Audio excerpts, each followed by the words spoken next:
Good morning, everybody. Good morning. So we are welcome to day two of Forgotten Federal Art Legacies, PWAP to CETA.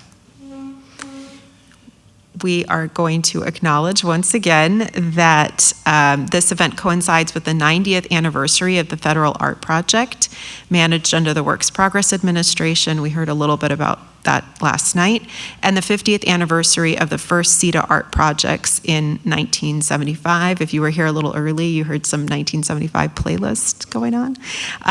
And that was developed in San Francisco. We'll hear more about that today. And we also are acknowledging the recent founding of the Critical Ethnic Studies minor at the California College of the Arts, and the spring of 2025 student projects, including campus gardens with native plants and mural paintings on CCA's main building, all informed by the students' study of public art history, faculty-guided research, and co-learning with the Association of the Ramaytush Ohlone. And please take some of the student publications. Mary and I were just talking about them that are on the table sitting with our colleague Suman in the back. They are free. Take as many as you want, just so you can see what students do here at California College of the Arts. As you know, we're here on the campus of CCA, one of the last independent art and design schools in Northern California. Our historical campus was over on what was known as Yelamu. We are here in what is now Chochenyo and Ramaytush Ohlone peoples, unceded and traditional lands, and we are privileged to be here today. So, as you know, we don't need to say much more about it. I'm Jackie Francis. I'm here at CCA as the Dean of the Humanities and Sciences Division. I'm also a professor in the History of Art program here, and I've co-organized this with my colleague. I'm Mary Okin, the Assistant Director of the Living New Deal and an independent scholar. So we are very grateful for the support of our donors, including the Living New Deals, advocating for the New Deal Art Initiative, the CCA community, the Terra Foundation for American Arts, Convening Grants, and of course the Cal Humanities Quick Grants Program. You can learn more about the Terra Foundation for American Art, which was established in 1978, has offices in Chicago and Paris, which is part of their mission to spread information and scholarship about art produced in the United States. Previously, just before 1940, but they've expanded their mission to go later into the 20th century. So you can check out their website. As well, please check out the Cal Humanities website. You see their URL there. And do know that, of course, any views, findings, conclusions, or recommendations expressed in this convening do not necessarily represent those of Cal Humanities nor the National Endowment for the Humanities. So today we are delighted to have a curator's lecture, Artwork Documenting CETA's Impact on the Cultural Sector. Our two Jodi Waynberg and Molly Garfinkel. I'll introduce them at greater length in just a minute. This afternoon, we're going to have tours of Rincon Annex, the Maritime Museum, and George Washington High School. A little bit more about that later on. So Molly Garfinkel is the co-director of City Lore and the director of City Lore's Place Matters program. She leads initiatives related to cultural resource management, public history, exhibition curation, public education, historic preservation, and traditional arts presentation, doing lots of stuff. Her research explores Western and non-Western building traditions, theories of cultural landscapes, cultural policy, and histories of urbanism and city planning. Molly's research into CETA's impact on the cultural workforce began in 2017, and in 2021, she co-curated the exhibition Artwork, How the Government-Funded CETA Jobs Program Put Artists to Work, with Jodi Waynberg, our other speaker this morning. Garfinkel is a member of the New York State Board of Historic Preservation and co-recipient of the 2024 New York State Historic Preservation Award for successful nomination of the New York City's Puerto Rican casitas to the New York State and National Registers of Historic Places. Yeah, wonderful. We love historic preservation at Living New Deal. Jodi Waynberg, our second speaker, she, her, is a curator and arts administrator based in New York City. She currently serves as the executive director of Artist Alliance Incorporated, a Lower East Side nonprofit dedicated to supporting the careers of emerging and under-recognized artists and curators through residencies in the LES Studio Program, exhibitions at Cuchifritos Gallery and Project Space, and commission projects through Public Works. Previous curatorial projects include artwork, how the government funded CETA job programs and put artists to work with Molly Garfinkel. And in collaboration with Molly, her research focuses on the 1973 Federal Comprehensive Employment and Training Act, CETA, one of the most significant post-war government legislations creating paid employment and opportunities for cultural workers that had a consequential impact on the nation as well as individual cities and states' art ecologies. And you will hear about that at length. Welcome, Molly and Jodi. Hi, everybody. Good morning. It is so nice to see so many familiar faces and also so many not familiar faces, so thank you all very much for being here on this Friday. We are thrilled and so grateful to Jackie and Mary for inviting us to speak about some of our research and how we got to the research and what we've been doing with it related to CETA, which you've already heard about, just a very brief introduction. So by way of introducing ourselves, I'm Molly Garfinkel, as you heard. I am the co-director of City Lore, and City Lore is this year 40 years old, a cultural Thank you. Cultural conservation and advocacy not-for-profit based in the Lower East Side. We primarily work in 5 domains: arts education, so placing teaching artists in classrooms and in after-school programs, with place history and preservation community history, which is the program that I direct. We actually have a endangered languages and poetry division. We have an urban documentation program and a gallery where we help to present living tradition in New York City. Hi everyone, I'm Jodi Waynberg, the Director of Artist Alliance, and I actually took over this organization from a community of Lower East Side based artists who created this organization really in response to the displacement of artists in New York City. They were dedicated to preserving a former school building and converting it into a cultural center that had sustainability in the neighborhood. Many of these artists were also involved in the squatters and homesteading movement, both in the Lower East Side and the East Village, which is adjacent to us. And they made some very prescient arguments that I think dominate our conversations around arts advocacy today. But we're talking about the mid-90s when New York City was no longer going bankrupt. There was a lot of money flowing through the arts sector and a lot of lost memory around the needs of artists for long careers. And so they initially built our gallery program inside of the city-owned food market, Essex Market. If any of you have been there, we recently relocated in 2019 to the new facility, which marked a major redevelopment led by the city, the largest in the city's history on city-owned land.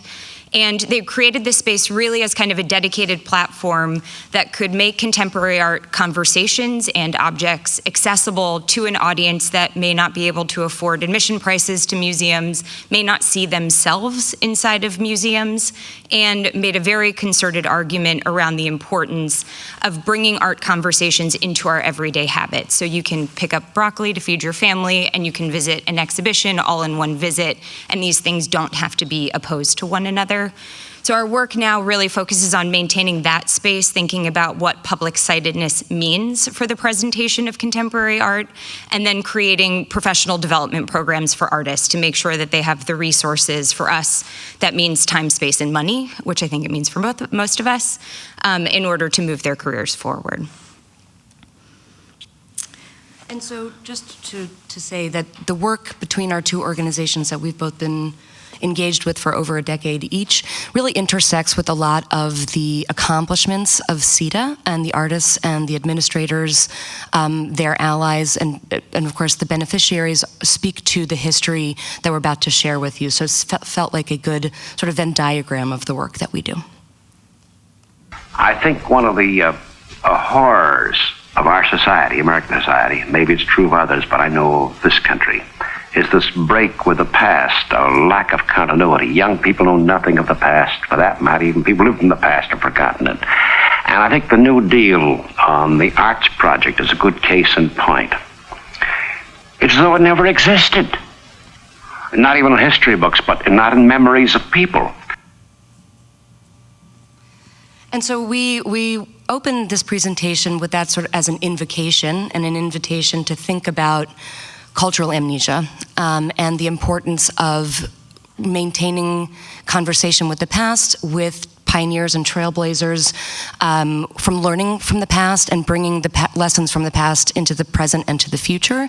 And it's interesting because this film was created in 1979, so really almost at the height of CETA, about the New Deal. And Studs Terkel, who is a total hero of all historians, folklorists, and community-based practitioners, was actually a big advocate and a supporter of CETA, and was involved in supporting a number of the different CETA projects that we've been looking at. But this in no way was in reference to CETA. Actually, it was made for German public television. And I think that just speaks to the gap and the lacuna in this continuum that we are trying to close in this weekend between the WPA CETA and today. So, how do we come to this if it's never been written in the history books? So, Jodi and I both went to school and studied art history, and we learned about the WPA, of course, but had never heard of CETA. When I actually first moved to New York City to intern with City Lore, which I gratefully now have been there for 15 years, paid, thank God, I was working on a poetry project with Bob Holman, who was a poet in the Cultural Council Foundation CETA Artist Project, which was actually one of the last and the largest of the CETA Artist projects to come into being in the country. And Bob mentioned this thing called CETA that he had been a part of, which really gave him the confidence to continue his work as a poet. And at the time, he told me about the Words to Go troupe and the Words to Go truck, which brought poetry and live performance to communities, to schools, to people in parks, and it seemed like such a great idea, and also very related to the very project that I was working on with him, which was City Lore's Poemobile. So this is our very first Poemobile on the left, which we launched in 2011, which has the very same mission and very much grows out of Bob's experience with the Words to Go truck. And with this, we project animated poems in languages other than English in communities where those languages are dominantly spoken in tandem with live readings. And this has been a project that is now about 14 years old, and very much in the spirit of CETA, bringing art to the community in public places in service of community enrichment. And on the right, you see our current Poemobile, and that actually is a photograph from this past very late December, where we brought City Lore's archives to the Library of Congress, where they are now being processed, hopefully to be made accessible in the future in perpetuity to researchers. And I mention this because documentation, as Professor Das mentioned last night, is also with CETA spread very much around the country. It's incomplete, it's inconsistent, and we're very grateful for the opportunity to try to pull some of that documentation together to help to tell this story.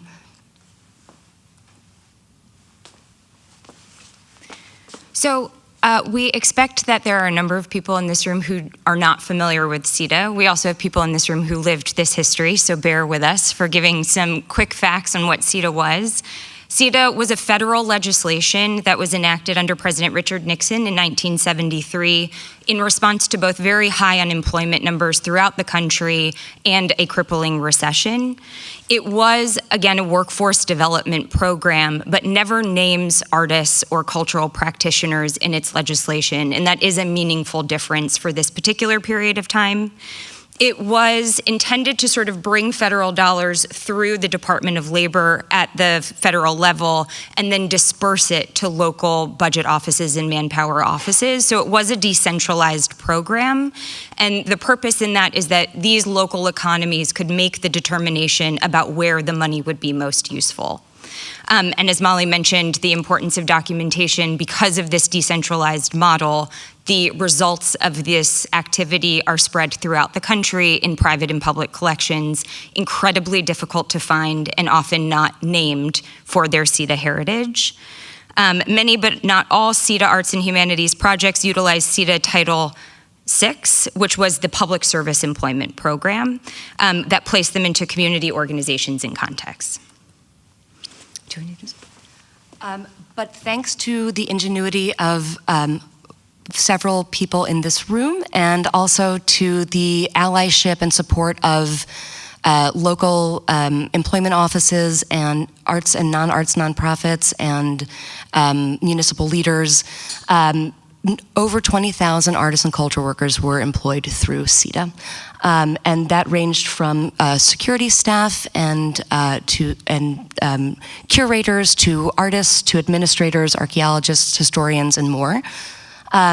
CETA, as a consequence, provided more jobs for the cultural sector than any program since the federal project number 1 of the New Deal. And at its peak, it provided $20 million per year on arts and culture, which is roughly, as you see, $960 million in current dollars.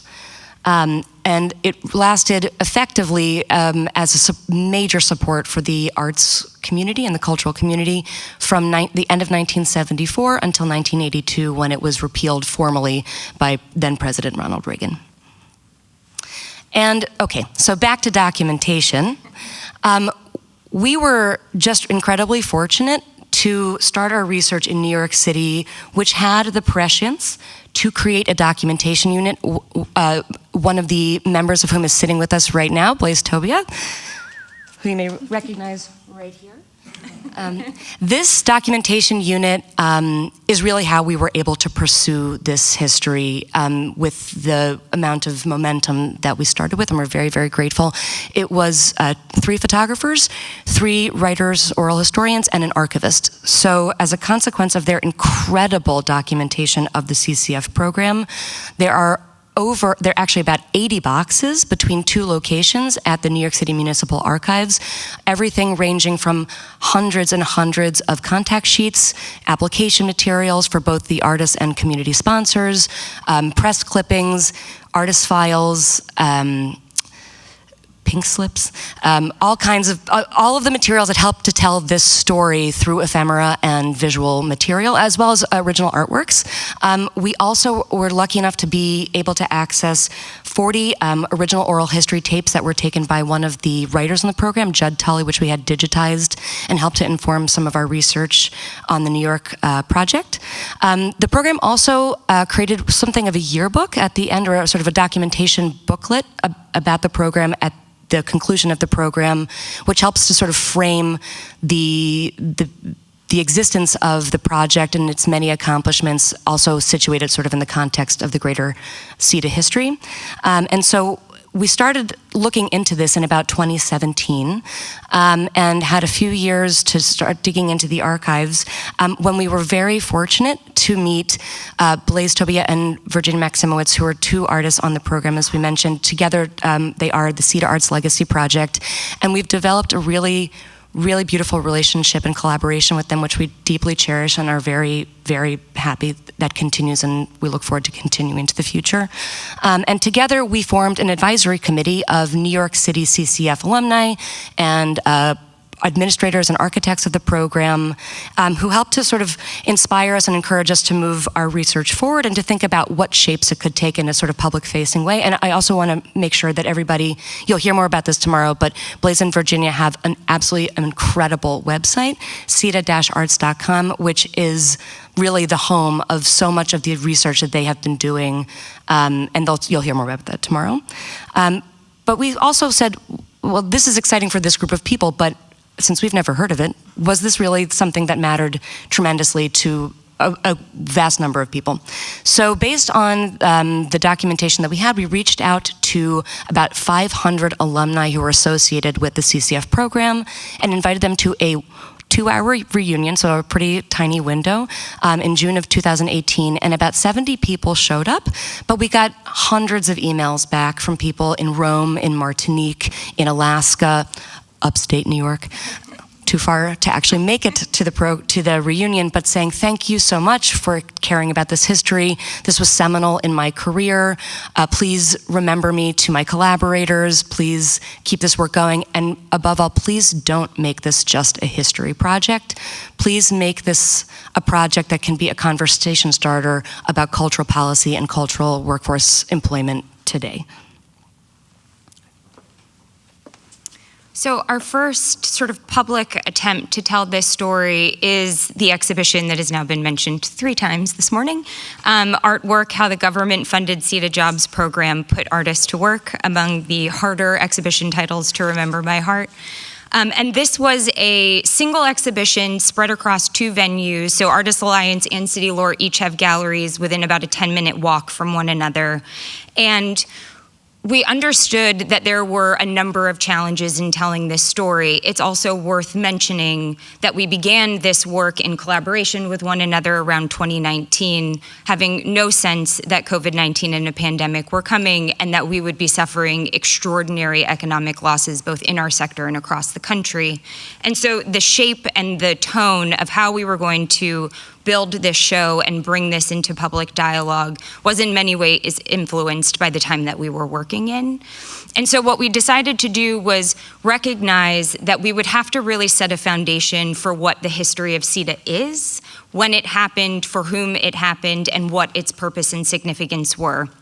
And so across the 2 sites, what we did is organized these presentations into a community focus at the City Lore space, and then at Cucifritos Gallery, something that was much more focused on infrastructure building that can support a whole person. So not just looking at the artist as a single practitioner whose value is dictated by the object that they are producing at that particular time, but rather someone who has needs 365 days a year, who is developing themselves as a practitioner all the time and needs the support to do so.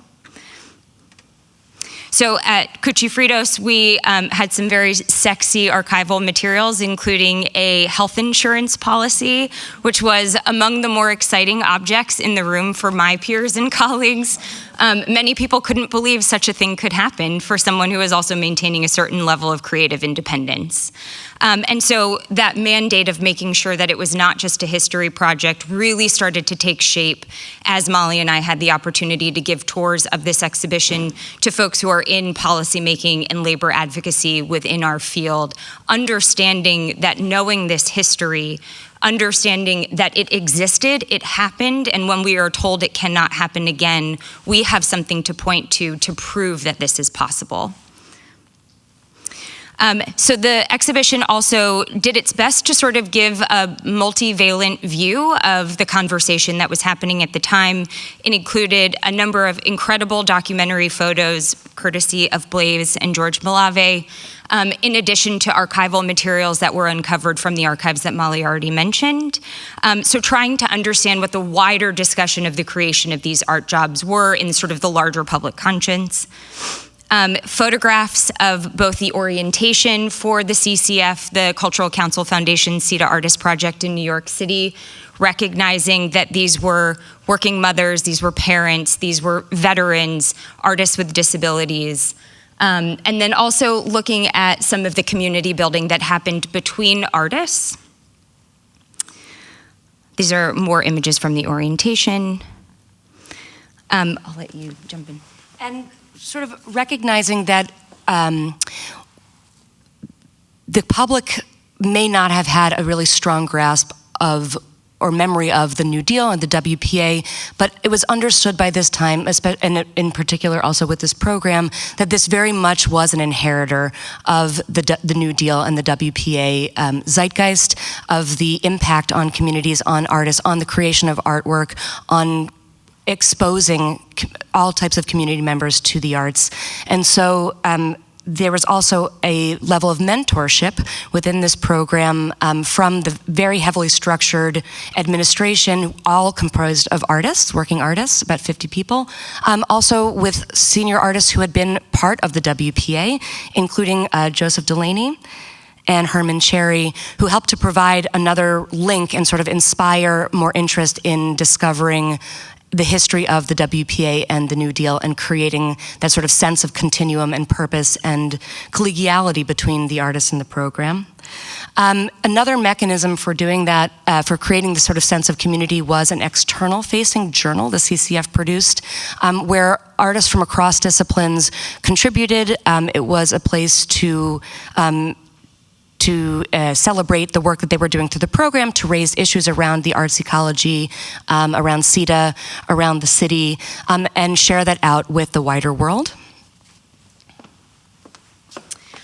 And finally, we discussed the payday meetings. The actual payment structure and payment mechanisms across CETA programs throughout the country were different in each location, but the CCF program chose to have an in-person payday meeting where paychecks were handed out, which is a massive incentive to get people into a room, and is also a place where really critical information was shared by the administration with the artists about changes to the legislation. Because the CCF program came online sort of late in the CETA game. It really comes to life in 1978, and as we mentioned earlier, it all sort of phases out in 81, 82. There were a number of changes happening at the congressional level that were jeopardizing the continuation of the funding, changing the levels of funding, and so these were often places where this conversation was able to happen. But it was also, as we understand it, an important meeting place between the artists, and it was a place where informal relationships could develop that did turn into multidisciplinary performances, exhibitions, projects in collaboration with one another. And then there was the public opinion. So I think something that's important to underscore, and even in our conversations with folks who lived this history, there is a perpetual sort of slippage of language. This was not a grant. Many of us are accustomed to receiving grants in this field. That is how many of us sustain ourselves as practitioners. This was a job. It was a paycheck in exchange for a service. And so there were a lot of public conversations around kind of this repositioning of artists' work as a form of labor in kind of the traditional American workforce. And here are just a few more public opinions about whether or not this was a good use of CETA money. Some of the headlines, one from Newsweek, CETA jobs and ripoffs. Another, while you're up, get me a grant. And so as the legislation was under fire at the federal level, there was an enormous cross-sector effort to protect the legislation, to save the programs that were underway, recognizing that there was an extraordinary community impact happening that some people were paying attention to and took quite seriously, and other people were overlooking. So one of the hundreds of efforts that existed across the country was a letter writing campaign in New York City in support of New York CCF program.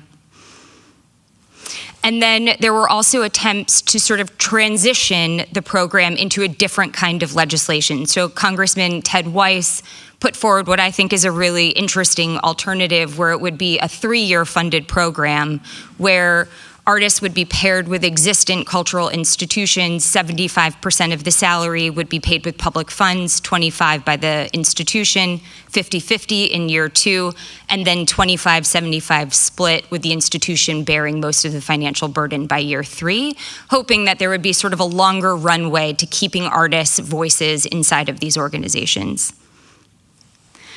And then the layoffs started to happen. And this really becomes the end of the CETA program. There was, I think it's important to understand that when there were picket lines, there were workers of every sort joining these picket lines. It was not just artists trying to save their own jobs. These were artists picketing with educators, nurses, sanitation workers, all making a case for the under-recognized value of the labor that they were bringing to their communities. And so while we were gearing up to launch the exhibition, the Mellon Foundation, along with several other private foundations, were about to launch an arts workforce employment program in New York State, a statewide program called Creatives Rebuild New York, which was actually loosely based on the New York CCF CETA Artist Project. It had 2 tracks, one a guaranteed income program and also a workforce development program where artists were placed with community-based organizations making $65,000 plus benefits for the duration of their time with that organization.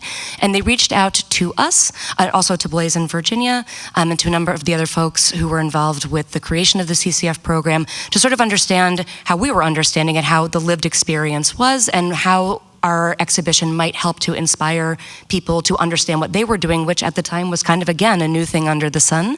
And so they helped to support a number of public programs that we mounted both during the exhibition and after. And here is the first, Artist Labor and the Legacy of CETA, John Kreidler, who will be talking about in just a little bit in the back of the room, Ted Berger, who was one of the architects of the CCF program, Ademola Oluwabufola, who was one of the visual artists in the program, Sarah Gerritsen, who was the director of the Cultural Council Foundation, Shelley Sloven, who was the director of the Artist Project, and Suzanne Randolph, who was the visual arts coordinator. And so even beyond the exhibition, recognizing that these are evergreen conversations that we were very invested on keeping in the public sphere, we organized another panel in collaboration with Creatives Rebuild New York called Sustaining Arts Labor Past and Present. And so we brought in a multi-generational group of folks who have a stakehold in both this history and how this history may have utility moving forward. So we have Patrice Walker-Powell, who wrote the 15 case studies for the Department of Labor during the CETA era, which has been a guide for us in much of our research, and I think is for many who are doing CETA research. Jimena Garnica, who was a part of the Cultural Solidarity Fund, which was a small grants program. It was $500, no questions asked grant for cultural practitioners during COVID-19, recognizing the severe income loss. And this was an initiative that was really self-funded initially, and then created in collaboration with Randy Berry of Indie Space, and they managed to raise about $2 million, I think, in order to continue to support artists in the city. May Lum, who runs a project in New York's Chinatown called Wing on Woe, which is a nonprofit sort of offshoot of her family-owned porcelain company in Chinatown. Arlene Goldbard, who probably needs very little introduction. And then Tom Finkelpearl, who is the former director of the Department of Cultural Affairs in New York City. And this was really an attempt to have a conversation about what are the lessons that were learned during this time, what is still useful to us today, what could be instructive for us today, to think back to Studs Terkel's words, how can we learn from one another, and finding over and over again, both through the exhibition and in private conversations leading up to it, so many people care about these questions and are not talking to one another. And so what is ultimately a very collective problem is happening in siloed discussions. And so as a consequence of this collaboration, we were actually invited by the Mellon Foundation to be part of a research cohort focused on challenges faced by working artists today, and we were actually the main project focused on historical and contemporary research.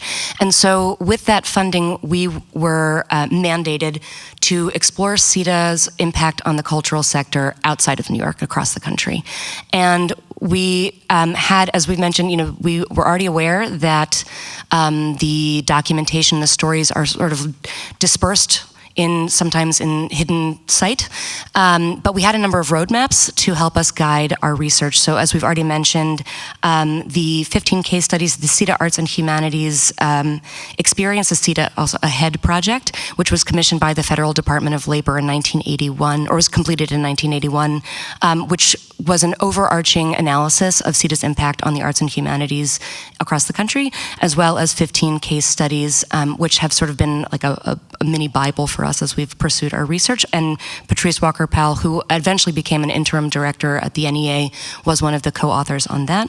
The DOL also produced a 30-minute documentary called A Place in the Workforce, which actually never saw the light of day during its time. It was sort of thrown out the back door by the Reagan administration as soon as Reagan took office. We also, locally here in San Francisco, had a very fantastic set of oral histories that were conducted in 1978 and are available at the Berkeley Library, focused on the San Francisco Neighborhood Arts Program, which we'll be talking about in a little bit, as well as a 31-minute documentary that was commissioned or paid for by the NEA, really almost at the very start of CETA's impact on the arts, focused on the Neighborhood Arts Program and the San Francisco CETA Artist Project, which you'll be seeing a little bit of, and all of, I think, later this morning.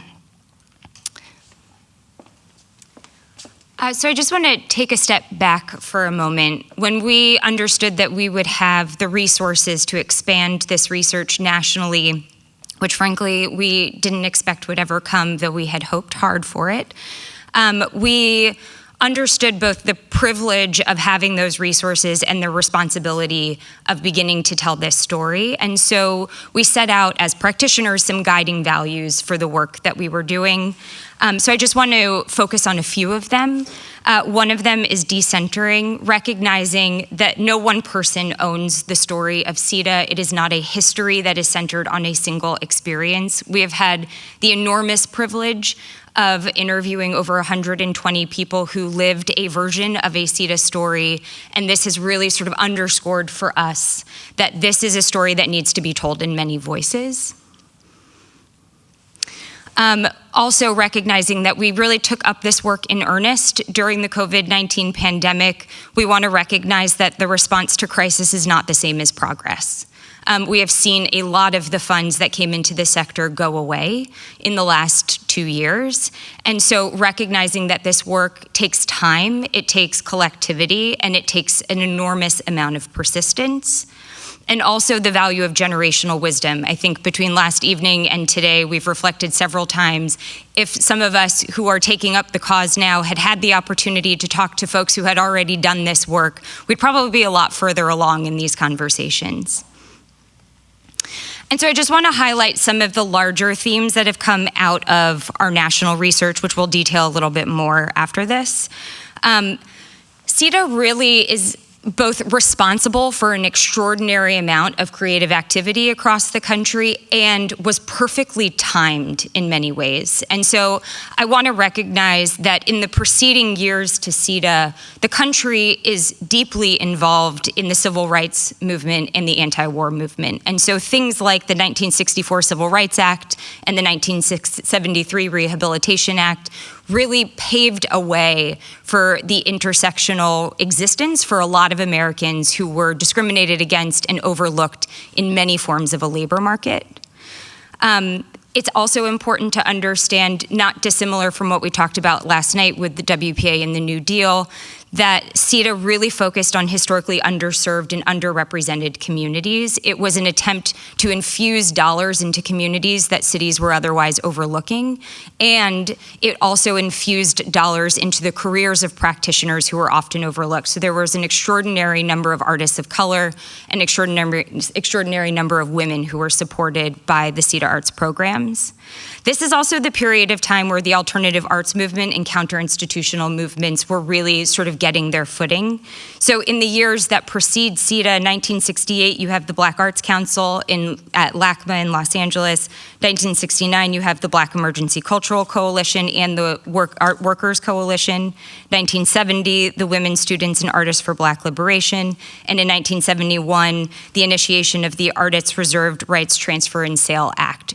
So this was a period of time where a number of practitioners were in some ways sort of rejecting the confines of established cultural institutions with a capital I and making the spaces that they needed for themselves, pushing against the boundaries of the institutions and who they would allow in. In many cases, there were very public protests around the exclusion of artists of color and women in major cultural exhibitions. This is also the time of the nascent arts infrastructure building. The NEA was brand new.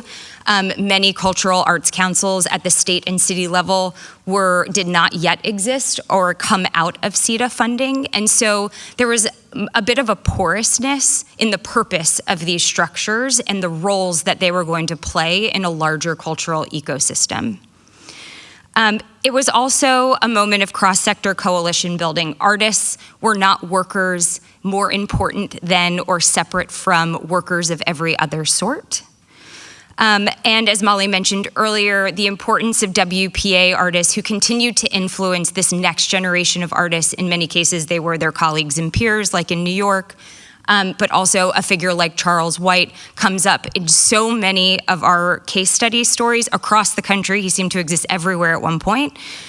Really influencing young artists in understanding how their work can have purpose in a community setting, and perhaps offering them the option to not simply reach for the large institutional support or to get a commercial gallery, but recognizing the importance of allowing their work to live alongside people. And then finally, the decentralization of the program was actually really significant in how it unfolded. This really allowed CETA and the sort of arts ecologies that it supported to take the shape of the local community and the local community's needs. So with that, we set out on sort of a mission to understand how CETA impacted cultural arts ecologies, both in aggregate across the country and then locally. And in some ways, it's sort of a proto-placemaking project. And we chose to focus on about 9 case study locations. This is a absolutely insignificant sampling of the over 200 municipalities that had CETA artist projects or CETA cultural projects, and we're just going to present on a few of those today. Of course, we could not possibly do this without starting with San Francisco, where it all began. And San Francisco, we have here today with us John Kreidler, sitting in the back of the room, who is sort of the godfather, as it were, of CETA Arts projects, and who we have to thank for all of this and bringing us here today. As some of you may know, John actually wrote his master's thesis on the WPA and had studied the arts labor force in Los Angeles, and so he had also spent about 5 years in Washington, D.C. at the Office of Management and Budget, and was aware of what was coming down the pike through CETA, and so he was uniquely predispositioned to be able to write a proposal on behalf of the San Francisco Art Commission for CETA artists. He understood the applicability of CETA, specifically public service, for artists, and also the need for artist employment in California and in the Bay Area. And so in 1974, he wrote the very first proposal. Happily, at the time, Eunice Elton, who was at the Office of Manpower, really understood the applicability of the legislation to artists and supported the proposal after a few rewrites. John and the Art Commission, which at the time was headed by Martin Snipper, who was himself a WPA alum, a easel painter from the WPA, submitted the proposal, which was approved for initially 24 artists who were hired in December 1974. And then just a few weeks later, they received a request from the Office of Manpower for 90 additional positions. So launches in 1975 the very first CETA artist project through the Neighborhood Arts Program of the Art Commission, which was founded in 1968. You have artists working across disciplines, artists working in community settings, and by the time at its peak, eventually the positions are expanded to 400. So in its lifetime, CETA helped to support about 800 artists coming through the Neighborhood Arts Program, about 40 of whom were also working at the Alvarado Arts Workshop. And just as another statistic that John, I believe, to correct me if I'm wrong, that before CETA came into support of artists in San Francisco, there were about 40 cultural not-for-profits, and by the time it ended, there were about 700. So really a major, major boon for the cultural ecology in San Francisco. So just wanted to take a minute just to point out sort of the types of jobs and frankly the challenges of creating these jobs.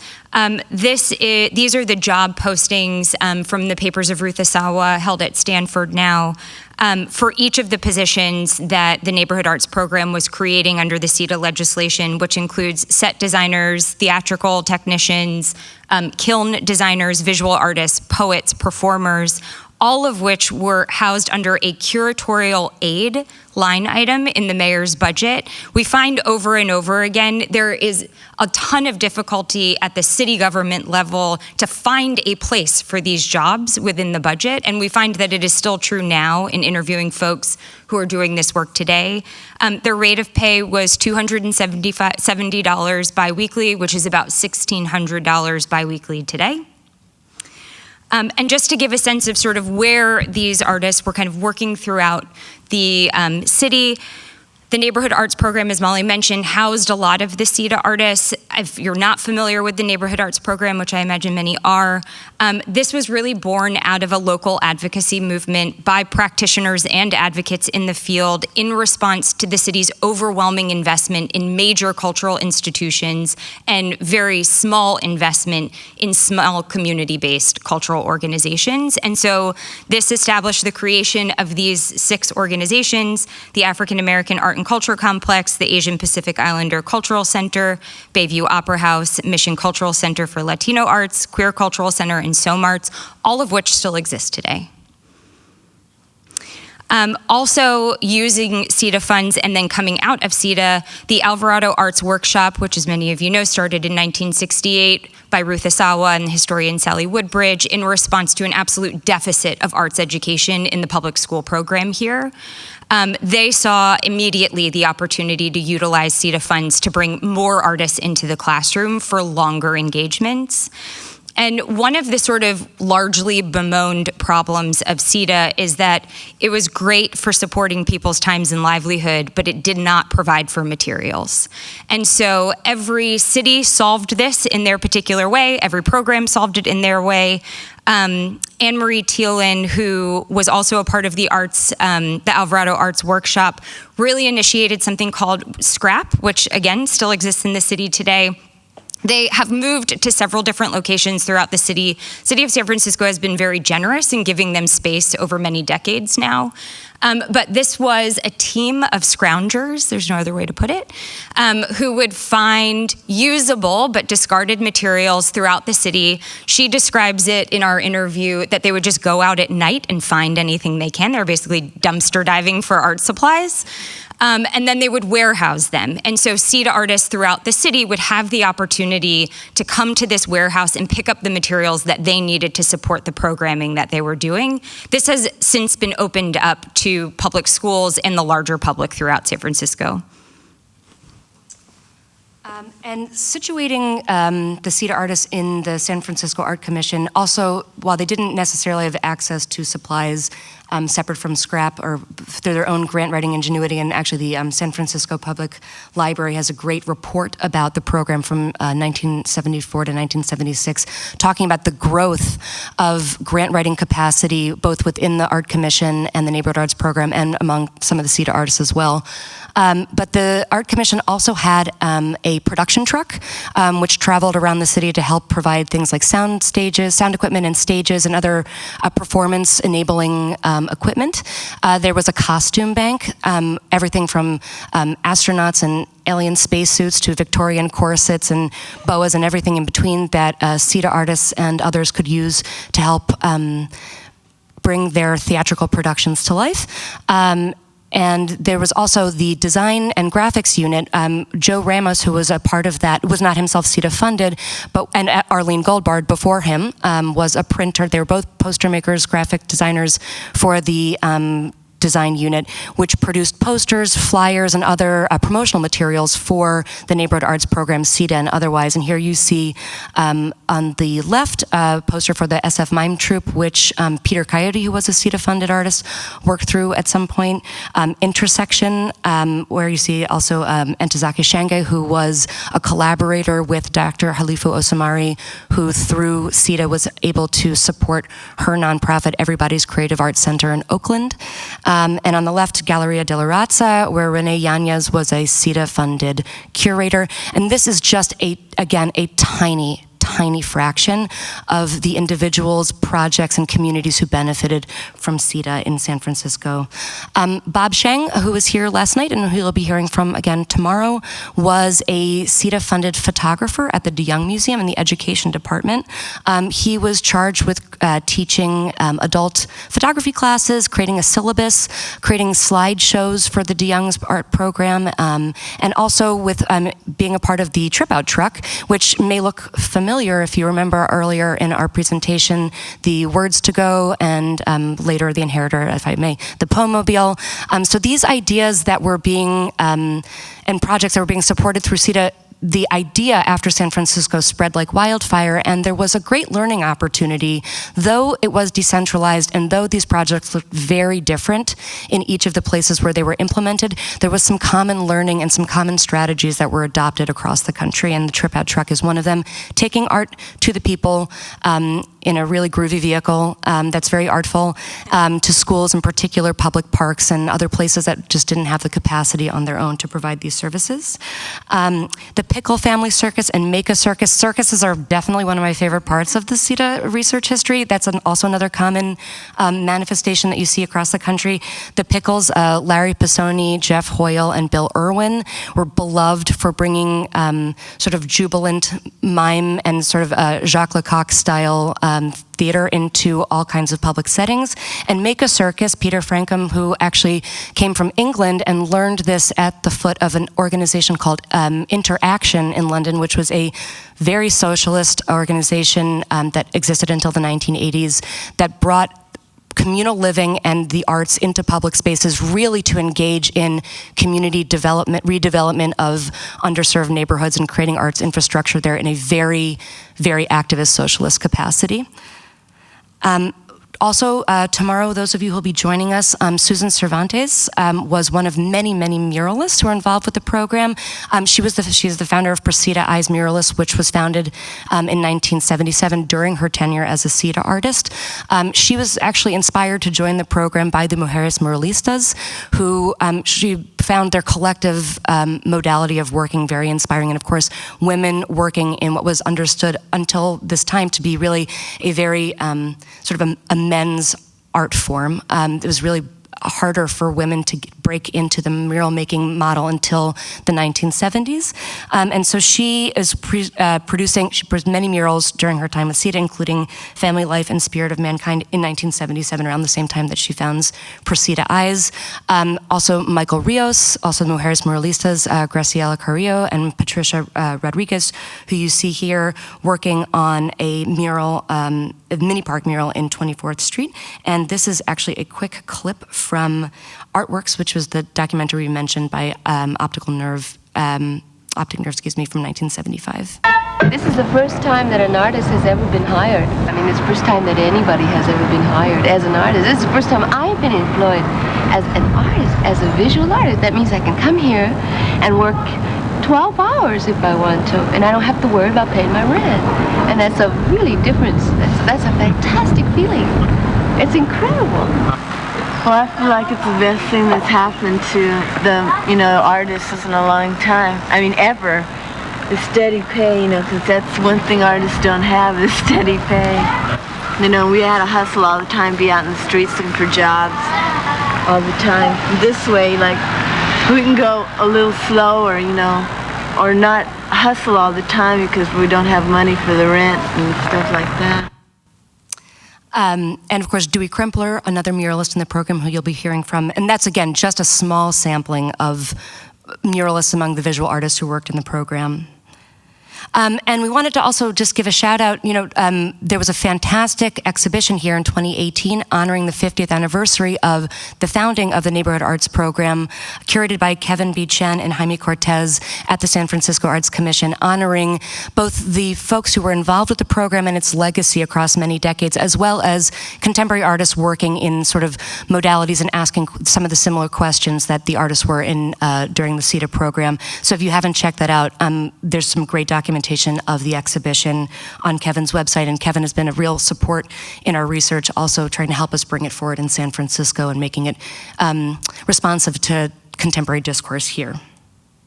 And so just a few of the other case studies we wanted to raise. Again, these are just very few of the very many, and hope that others take this on. Our colleagues here from the Delaware Art Museum are focusing on CETA in the greater Wilmington region and beyond, and we're really excited for the work that they're going to be doing in an exhibition that's going to be coming focused on that area, and the WPA and contemporary artists in April of next year. Atlanta, Georgia, where, again, as Jodi mentioned, nascent arts infrastructure. Maynard Jackson was the first black mayor of a major southern city. He was the grandson of Mattawilda Dobbs, who was an opera singer, also understood very deeply the impact that the arts could have on economic development in the black community in Atlanta. By that also specifically the sort of community-based grassroots black community in Atlanta. So he used CETA funds not only to create the Bureau of Cultural Affairs, which was eventually formalized into the Department of Cultural Affairs, but to funnel monies into the black community through what was called the Neighborhood Arts Center, a multidisciplinary arts center in a former school building that launched so many careers, Tony Cade Bambara, Yvonne Dooley, Samuel L. Jackson, and on and on and on. It had a tremendous impact on young people and seniors and everybody in between in Atlanta. And this was just one of very many organizations that was funded. A very different model than San Francisco initially and New York City. We should also mention that by the mid-'70s in San Francisco, there was the neighborhood arts program, but there was also money going directly to cultural not-for-profits, some of which were created because they had access to CETA funds, and you find that across the country. Baltimore, my hometown, where Mayor William Donald Schaefer similarly created the Mayor's Advisory Committee on Arts and Culture, MACAC, which now exists in the form of BOPA, the Baltimore Office of Promotion of the Arts, to create a citywide mural program. This is, a period of deindustrialization in a lot of former industrial towns, and Baltimore is really feeling the loss of the steel industry. And so as an effort to revive faith in the city and bring tourism, murals are understood as a way of sort of rolling out the red carpet. Also for the bicentennial, which is in 1976, which was a major pivot point and inflection point for CETA arts programs across the country. Also School 33, which again is another art center created from a former public school building, and the Baltimore Theater Project's several programs. The Baltimore Neighborhood Arts Circus, again, the circus model, bringing arts from many different cultures in a very segregated city, culturally segregated like Baltimore, not just racially but culturally, and which persists to some degree today, to expose various denizens to the art forms and life ways of their immediate next door neighbors to whom they would never otherwise interact. Also the Rat Squad, which was a rat eradication program, a theater troupe that went to middle schools. They did a bunch of research and understood that it was 8th graders who were really taking out the trash.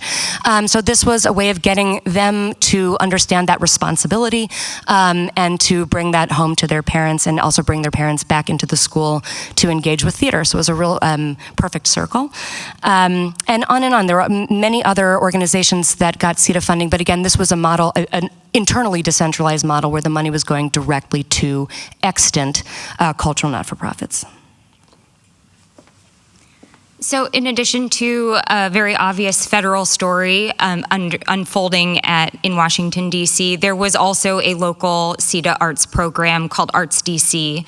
It was really initiated by the artist and DOL worker George Koch, who recognized also the opportunity in utilizing these funds to support his own peers and his own colleagues at the time. And they took very seriously the legislation's mandate and purpose to transition artists from public service employment into private sector employment. And so they actually housed the Arts DC program under the Central Labor Council, which was a regional consortium of labor unions of many different sectors, and sort of tied it to something called Labor Agency, which was the 501c3 arm of the Central Labor Council. And their initial sort of initiation of their Arts DC program was really to focus on cultivating relationships with large arts and cultural institutions throughout the DC metropolitan area and finding placements for artists in those larger structures with the hope that there was a higher likelihood that those institutions would be able to recognize the value that these artists were bringing to their programming and then also create the funds and make available the funds for continued employment. There was a ton of pushback and criticism to that approach because a lot of small nonprofits, single-person run organizations, volunteer-run organizations that were mostly run by communities of color were then overlooked for this opportunity. So in year 2, they ultimately did expand and widen the opportunities for CETA artists. They created something called the job pool, also recognizing that the nature of artists' work is sometimes going to be perpetually freelance. The idea of putting an artist in a 9-to-5, 365 days a year is not appropriate for every form of work that a cultural practitioner initiates. And so they started to diversify some of the program. Among the many things that were very interesting that came out of their particular approach, and I had the chance to speak to Dan Kiernan, who was the executive director of Arts DC for its entire lifespan, is that there was a lot of kind of mutual educating that was needed. There was a very early recognition that the local labor offices and employment offices did not have the language to account for the work of artists. So as I mentioned earlier, all of the CETA jobs in San Francisco were under this sort of vague line item of cultural aid in the mayor's office. They were finding that in order to initiate the Arts DC program, no one knew where to put the budget lines. And so there was sort of this education that had to happen across both sides of the aisle, also recognizing that because the work of artists is so overlooked by the larger labor sector, they also were not going to employment offices looking for work. And when they did, they were often laid off from their part-time gigs. So they were in the system as a waiter, and they weren't in the system as a painter. And so there were a number of new definitions or existing definitions that needed to be memorialized in order to really both initiate the work and make sure that it had a bit more grounding moving forward. So these were some of the materials that were later produced by the Department of Labor memorializing this language that was developed. And then another of our case study cities, and this is truly just 2 examples in a very wide array of applications of CETA in the arts sector in Los Angeles. As you all know, it is an incredibly large county. El Monte Service Center and Brockman Gallery Productions. El Monte is a really interesting story. It was actually quite short-lived because of a mural moratorium that the CETA Arts program instigated by accident. So what you see here is a mural that was done by Roberto Gil de Montes with Gronk when he was a young teenager, of an untitled work that was eventually referred to as Senora with a Gun, and it was on the outside of a Red Wing shoe store in kind of the center of downtown El Monte, and it sent outrage throughout the business owners community, which was largely white. And they felt that this was a call to arms, a call to revolution, that it was not a cultural marker, but it was an instigating point. And so they initially reacted to this mural by calling for a 3-month moratorium on all murals. The CETA Arts program in El Monte was almost exclusively mural-based.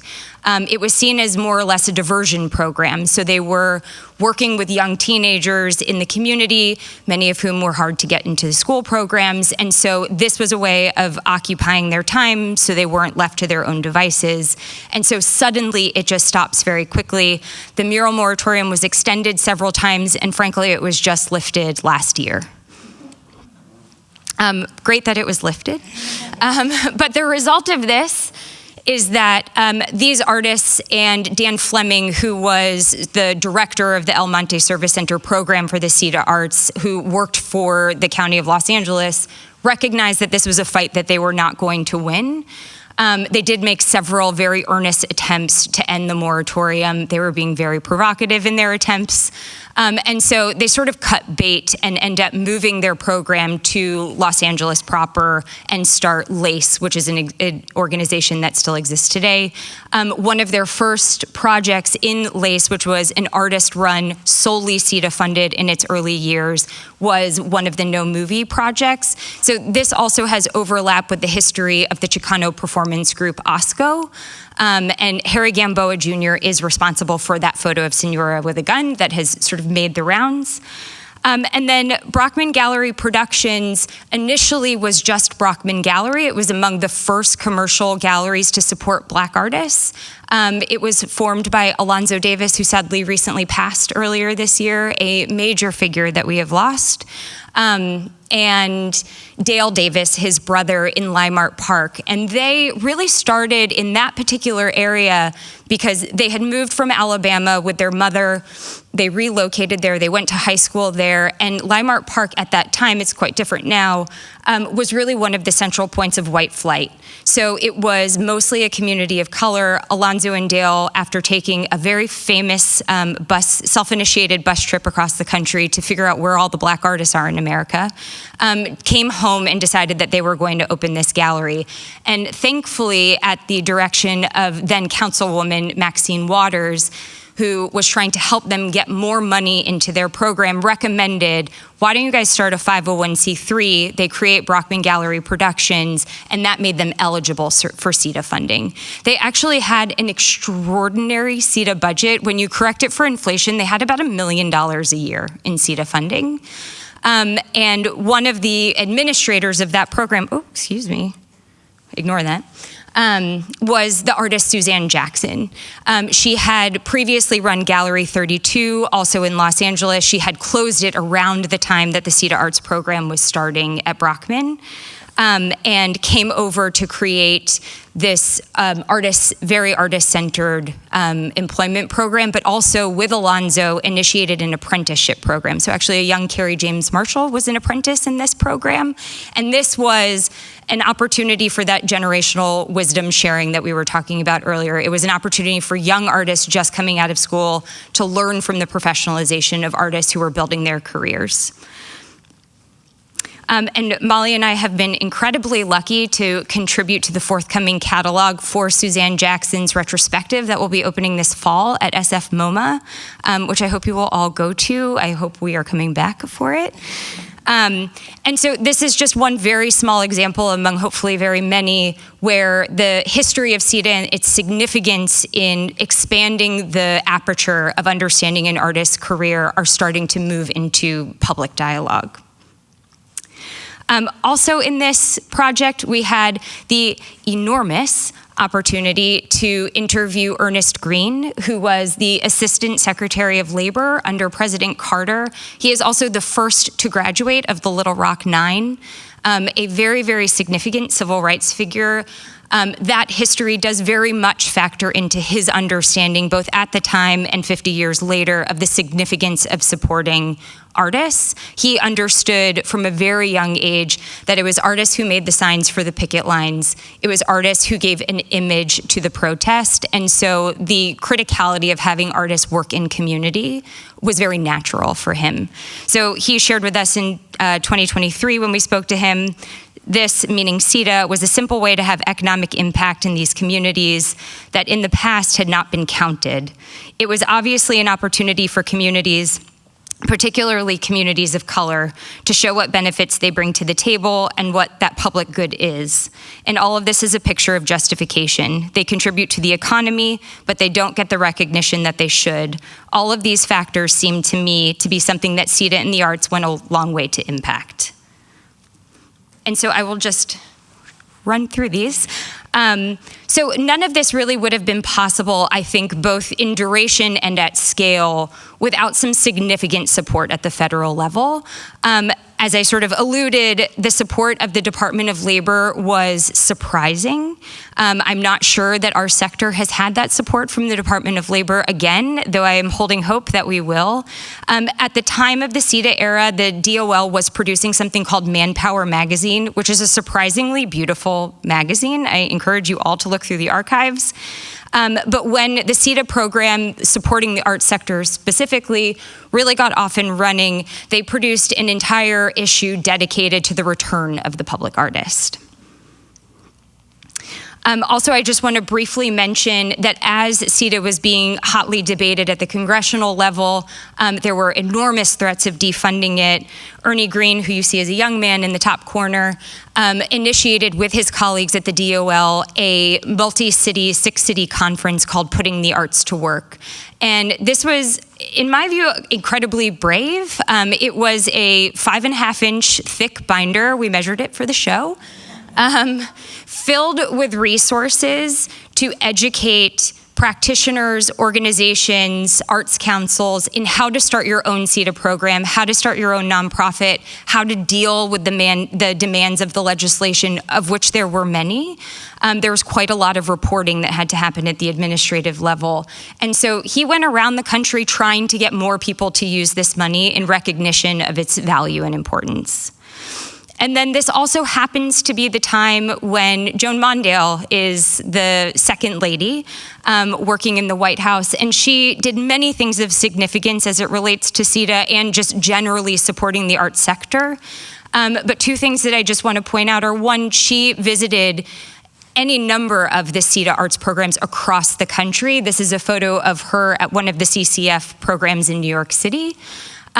And she also, I think very interestingly, organized a convening at the Vice President's house for the National Endowment for the Arts and the Department of Labor, the heads of which both came to meet with CETA artists to talk about how to bring this legislation forward and how to maintain the efforts that were already underway.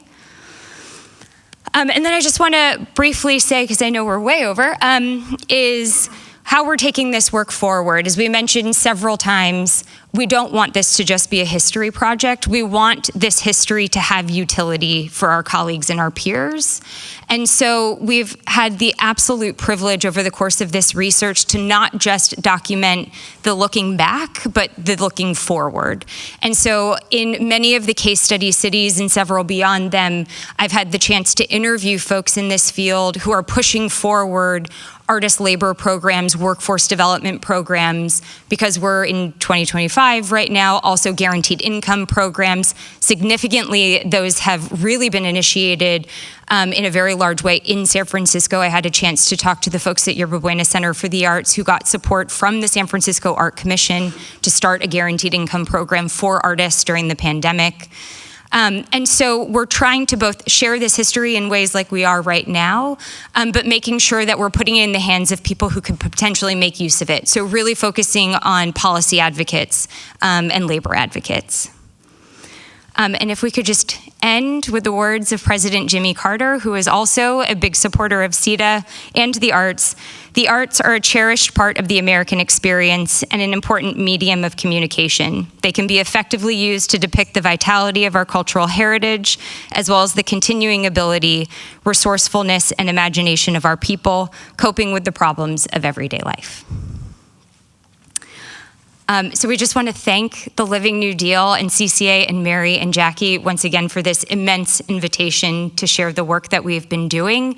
We aim to continue it by launching a national traveling exhibition on this history, much of which you've heard, a lot that you have not yet heard. And so we are opening that in the fall of 2026 in New York City and then traveling to other parts of the country. And if I can end with the start of something, we have also recently launched a dedicated website to this project. Our work has been spread across both of our organizations for many, many years now, nearly a decade. And so now we finally have a centralized place to really focus on all of the public-facing work around this research. Our private research is not up here yet, but this is a place to continue to learn more about what we've talked about today. And hopefully we can collaborate with all of you. Thank you.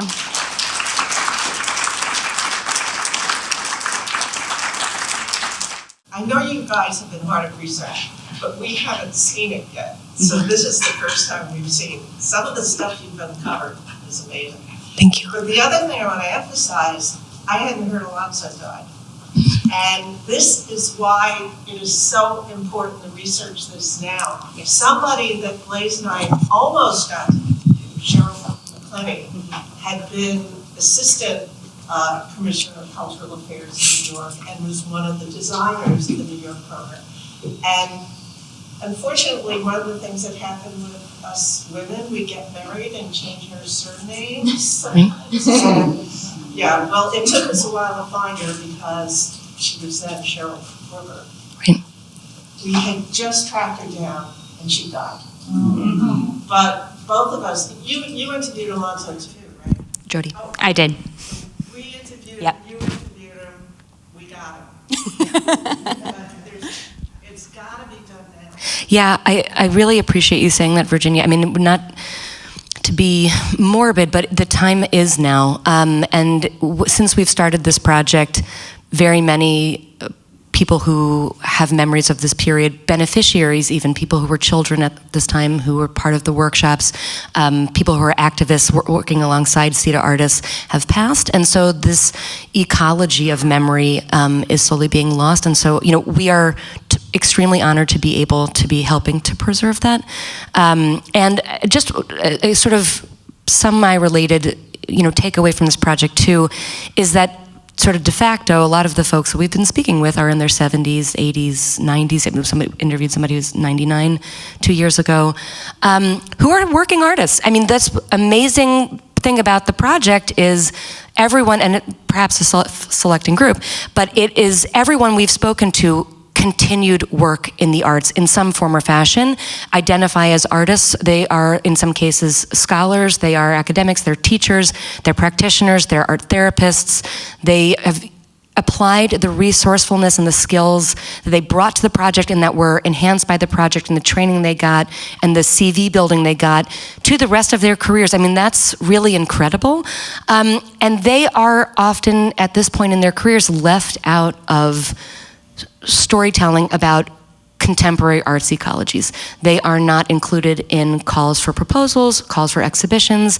In many cases, they are mentors to people who are, but they are left out, and that is something we also want to address with this project, is making this a whole person and whole arc of career project. Again, it's not just a history project, to really honor the work that was done and is still being done. I think that the first exhibition that began to rediscover New Deal art was in 1976 at the University of Santa Clara. They got an NEH grant and went out and interviewed many of the New Deal artists who were, of course, getting pretty old at that time. And that's just absolutely invaluable. Do you know if that was a CETA project? I don't. Do you guys? The 1976 exhibition, possibly the first of New Deal art at Santa Clara, if that was a CETA-funded or supported project. Great question. We don't know. They did a catalog. Oh, great. Well, that's something to look into. I think. I'm sorry? Very doubtful. Very doubtful, John says. Yeah. No, I mean, I can't imagine that it was. The CETA gallery at Santa Clara? Yeah. Yeah. Well, it was a private university. It wouldn't have. CETA didn't fund projects. It might have funded a curator, or an assistant curator, or somebody, or a guard for just saying so. That's entirely possible. Okay. Yeah, we have, okay, one sec. We have found in the archives, and it is worth sort of understanding, because of the structure of the legislation being a workforce development program, it really was situated at the DOL. And so we have looked into sort of what were the roles that the NEA, the National Endowment for the Arts, and the National Endowment for the Humanities were playing at this time. There was a very interested awareness in both the support of artists as individual practitioners, not just the projects that they produce to piggyback off of John. And they couldn't get in the game of employment because it is very much outside of their legislated mandates. But it would not surprise me that this period of time would also support kind of a reflective look back at the communal role of artists, because they did recognize, even in creating the artwork Optic Nerve film that we'll see in a little bit, making sure to document the enormity of what was happening through CETA. First, a comment and then a question. Imagine, to those of us who were not participants in any way of the CETA, how much we have learned. It is remarkable. So thank you very much. Thank you. The question I have is not about content, but of process and moving forward. Arts commissions exist, many different groups exist, but how do we, as a public, the consumer, the appreciators, the audience of art, how do we influence our cities, our governments to pursue and undertake and potentially create a new version of a CETA today? Have you developed any theses or thoughts on that approach? How can we advocate as members of a public and a community for CETA-like investments in the art sector? We have been in conversation about this a lot. I will admit that nobody has come to any conclusions about a sort of single path forward, and I think it is worth just acknowledging that we are talking about a federal jobs program at a very different time in this country, and I just want to acknowledge that we're having this conversation in 2025 in a very different context. It has always been my belief, and I think there are people who would disagree with me, that redoing CETA Part 2 is probably never going to happen. The real purpose, at least for me in engaging in this history, is understanding how varied it was, where it succeeded, where it was deeply challenged, so that we can take those pieces of learning and infuse it into the work that we do now. We're both practitioners in this field. We're both every day supporting cultural practitioners, and I know that the nature of my work has changed significantly through what I have learned of the work of my colleagues with a 50-year remove. And so part of what we're doing is making sure that the people who are working at a legislative level are aware of this history, and we are doing that in community with people in this room. We are doing that by being here right now. And CETA happened in small processes. We're able 50 years later to look at this kind of large national umbrella, but that was not the feeling at the time, right? It was happening in your community, it was happening in your place. And so I think, one, encouraging by participating, so attending these things. If you are not a practitioner yourself, that is always kind of number one on the list, making sure you're supporting the work of cultural practitioners by showing up for it. But what was also very remarkable to me, and I think for me this is what has longevity in the conversation, is it was not just about supporting artists. It's not about separating artists from every other type of valuable labor, but rather recognizing that the value of an artist's work is akin to all forms of work that we value. And so I think what we realized or noticed during the COVID pandemic was that suddenly we were referring to labor that has been situated as invisible most of the time. It was now being referred to as essential. And I think that language has receded back into the background, and we are not having those conversations anymore. But it was a really important moment for us to rethink the labor that we don't count, that makes our lives better, makes them more full, in some cases makes them easier. And the ways in which those forms of labor can be integrated across sectors. This was a Department of Labor legislation. This eventually comes through arts agencies, but that's not where it began.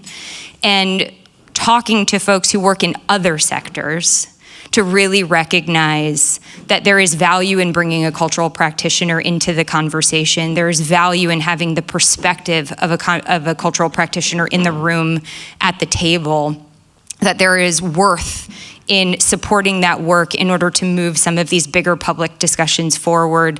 Some of the conversations that we've heard in talking to folks who are doing the work now is bringing artists into the public health sector has been really effective.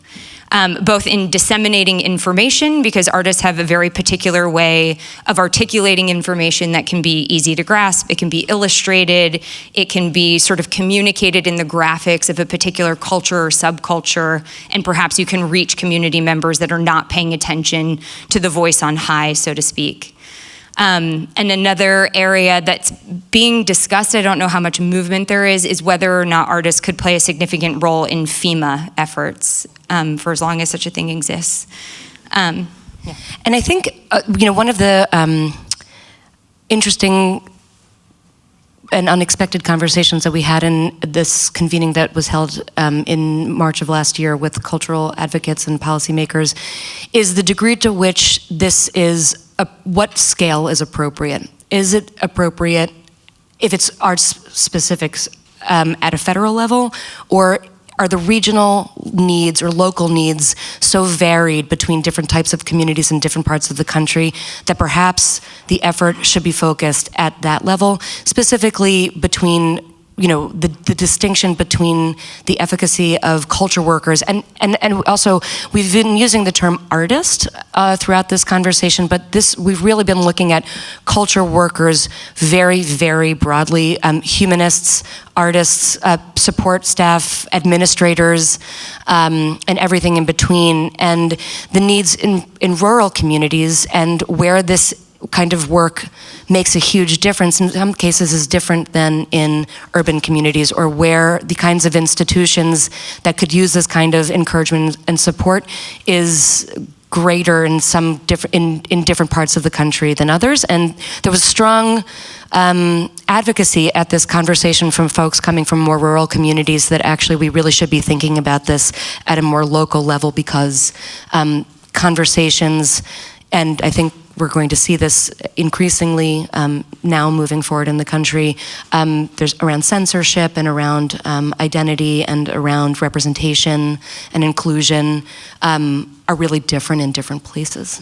Yeah. Professor. So I'm glad to hear you use the words cultural worker and cultural practitioner, because the word that seems to be used so much today is creatives. Mm-hmm. And I'm afraid that this word creatives has done this blanketing. We're all creatives.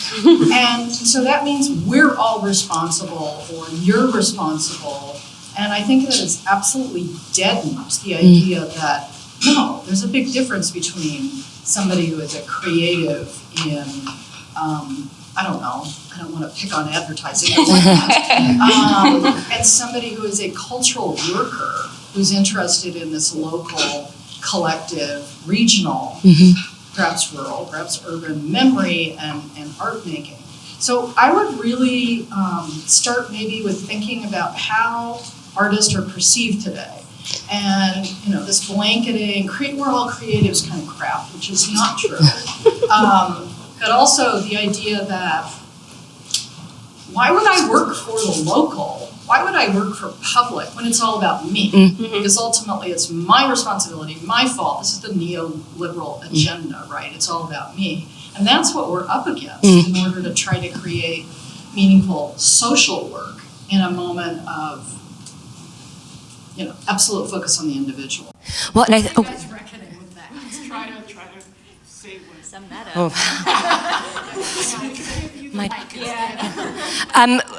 Professor Das is asking, or bringing to the fore conversation around the use of the term creatives, which has been sort of proffered a lot of late, and how that is a very different valence than a culture worker. And how we're reckoning with, to some degree, lexicon and understanding of an individual's responsibility to the public versus their own creative sort of impulse internally. Is that a good encapsulation? I think that's a great question. I mean, so as I said earlier, it's a bit of a self-selecting group for the folks who have responded to the outreach. I mean, we're coming in out of the absolute nowhere in email form or sometimes people's LinkedIn messages or voicemail. The people who call us back, I think, are the people for whom working in this public service capacity was a positive experience and one that they wanted to pursue. That wasn't true for everybody who was funded through CETA. Working in the public didn't fit for everybody. Working in a structured schedule that was mandated didn't work for everybody. Working in bounded sort of 9 to 5 hours didn't work for everybody. There were also certainly issues of censorship, pushback, certainly issues of copyright, which we haven't really even gotten into, which we know for sure that the New York CCF group pushed back at the very launch of the program because initially the copyright was not to be held by the artist, but they pushed back so that there was an arrangement that it would be joint copyright with the community sponsors, and eventually that would roll over to the artist as well. I think this is, it isn't going to work for everybody to work in public service. And I think what was great about the CCF group, in addition to others, something we haven't said, and I hope we're not stepping on your toes, is that there was an understanding in this that it was actually meant to support both work in service of the public, but also your own growth as an individual, whether that is identified as a culture worker or however you identified. I'm not sure I have a great question, great answer for that, but it's something that has come up.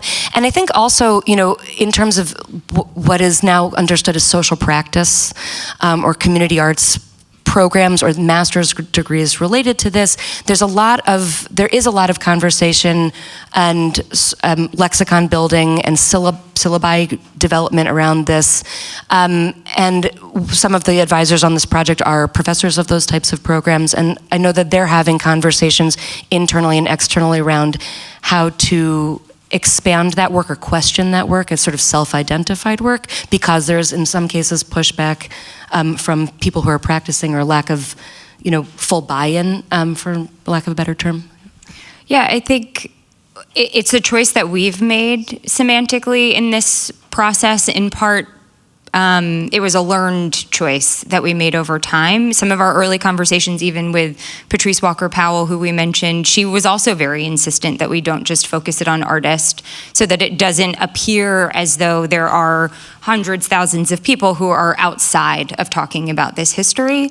But not everyone agrees with our choice also. I think that there are people who identify as artists, as professional artists, who will continue to do this for the rest of their career, who would not be well suited to the format of any of these programs that we have documented. They are not interested in working in the public sphere. They don't want to kind of touch the public sector, and that's entirely a choice that they get to make.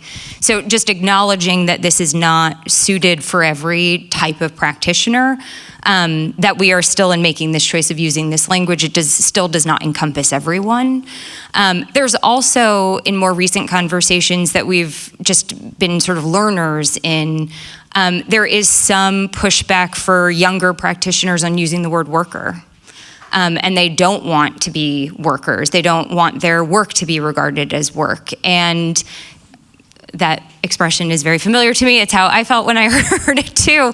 It complicates telling this story. It complicates where its utility will ultimately live. But I think it's a perspective that we need to remain very aware of. For all these labor conversations, all of these kind of 9-to-5 job conversations that are situated in telling the CETA story, there are also a number of practitioners who reject those ideas, that they are not interested in kind of mirroring that economic model, which is partly why we expanded the research into more contemporary guaranteed income programs. So just understanding kind of in what ways is the idea of work also evolving for this time, and how can we continue to learn from that evolution and understand where this history might continue to live in the discussions. I I want to bring this back to your question and your response about CETA. You know, we see it, look back, and we see it now as this big arts program. Totally. Right? But things started bit by bit. And something that I think various arts organizations have not sort of redirected their gaze towards is not thinking about whether it's employment or guaranteed income programs for artists. Rather, how can artists be plugged into existing programs? So I just want to give one quick example. At the beginning of the pandemic, Americans for the Arts did this really good white paper on moving forward, whatever, and I was on one of their Zooms, and I kept asking questions that sort of got blown off. But what I was trying to ask was, okay, now this was the Biden administration. Okay. The Biden administration has this, back then it was called Build Back Better, name change. Where are artists going to be in that on a very practical level? Who are going to be the photographers for all these projects that are going to happen? Who are going to be the videographers? Thinking back, you know, what we learned from the WPA is FDR understood propaganda, all right? So there were posters. It employed artists. I don't think the Democrats understand propaganda, right? So we get to the end of the Biden administration. Where are the photographs of all of the public projects that were done, the highways, the bridges, all these different things? And I don't think the cultural sector, we pushed back trying to figure out, okay, how can we convince them they have to hire us to do something? All right. And it's kind of a different approach. It's not a program for artists. It's how can we fit into existing programs. And that's what we learned from CETA. You know, John figured out, he looked at this, he knew the legislation. He said, artists can fit into this. Absolutely. I think the thesis was how can we advocate for a more concerted push for the role of artists in existing programs, not just asking for the funds to build our own programs. That has come up a lot in some of the more contemporary conversations that I've been able to have.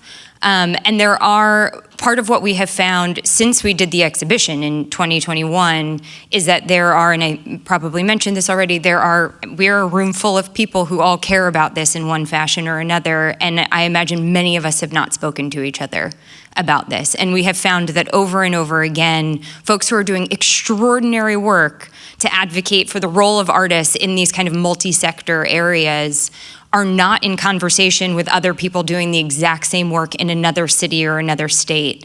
And when we brought people together last March, we, for instance, had two people who went to graduate school together and didn't know they were both running artist employment programs in two totally different cities in the country. And it was an extraordinary thing to bring these two people back together, not just around their personal relationship, but around the similarities in their professional relationship.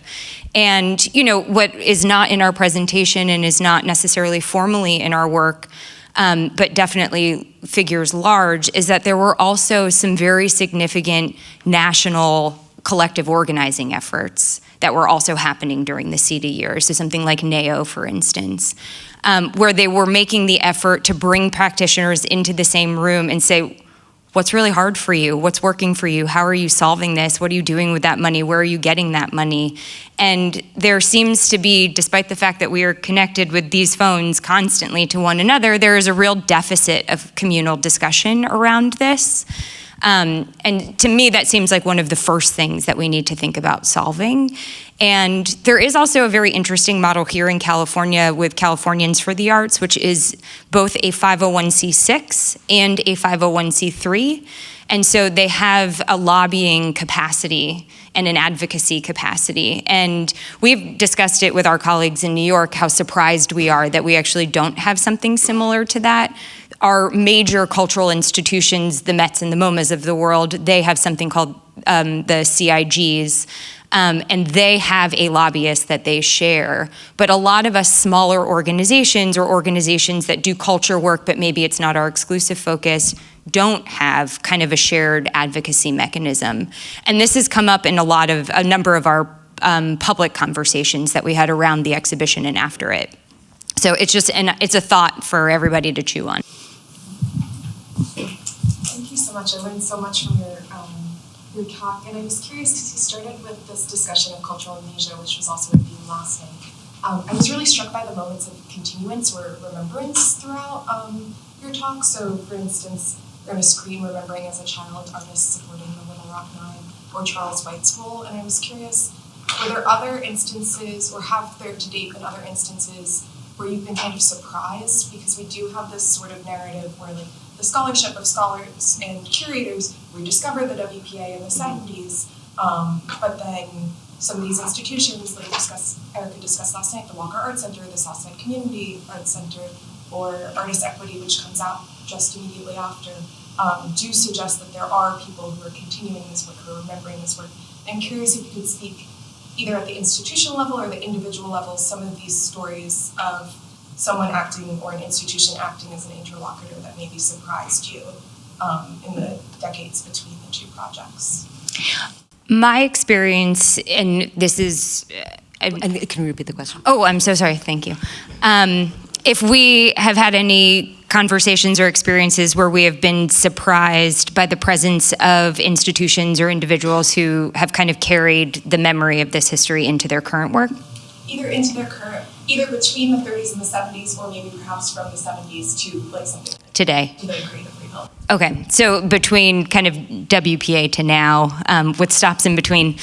My experience through conversation is that the people who carried the lessons learned really happened at the individual level. So Ernie Green's story was among the first that we collected when we were kind of initiating the real kind of national research around this, or the first that I collected. And I was really struck by how insignificant that story may have seemed without knowing this larger history. So understanding who the sign painter is when you're talking about the civil rights movement and the Little Rock Nine, that doesn't hang at the top of the list as the most important thing that happened in that history, but that he carried that memory with him through that time. And not only did he carry it, but he infused it in his work, and he infused it in his method of working, really struck me. And that 50 years after this experience, he, at the time we interviewed him, was an 83-year-old man, could still recall those moments, that they still stuck out to him as significant. And similarly, I interviewed Patrice Walker Powell, who we've mentioned a couple of times, and her father was secretary to Martin Luther King.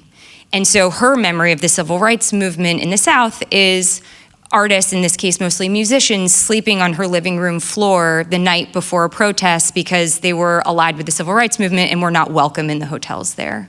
And so this understanding that artists live alongside our causes, they live alongside our livelihood, just in collecting these oral histories, was really conveyed to me through people, not through institutions.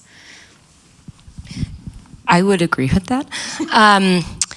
I think, and something that Blaze and Virginia have been really adamant about in your advocacy about restoring this history and bringing it forward is institutions, in many cases, have no idea that they had any support, that they had staff who were supported through CETA. I mean, actually, that's one of this is sort of like calling people and saying, this is your life. You had no idea that you had this connection to a network of other institutions and organizations, big and small. And I think that's, for me, one of the most interesting things, these very large institutions, capital I, who had the same funding as a grassroots, no bricks and mortar troupe of traveling mimes, is really equalizing. It's very humbling, and that they flourished at this time equally because of that. Most places don't know, and what's gratifying is that they are excited to learn and have really welcomed that investigation, and not. I'm not sure that they're taking up the mantle on their own, but are happy to have us help excavate that and bring that into conversation. And in fact, with regard to the show that we're developing right now, we're really trying to focus on either or both venues that have their own CETA history in some form or fashion, so really bringing it home, and or places that are grappling with some of these questions on a contemporary level.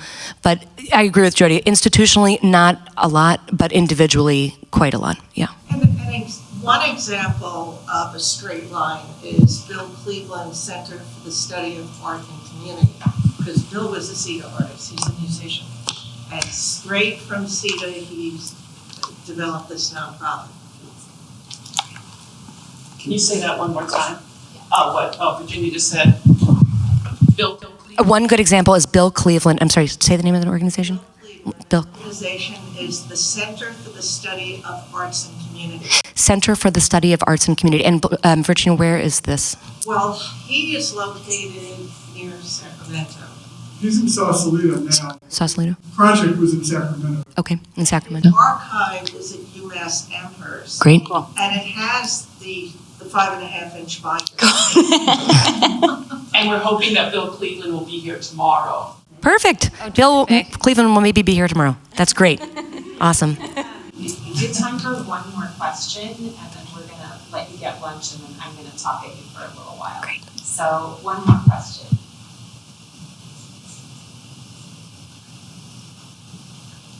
Go for it. That was a question. It's a lot of pressure.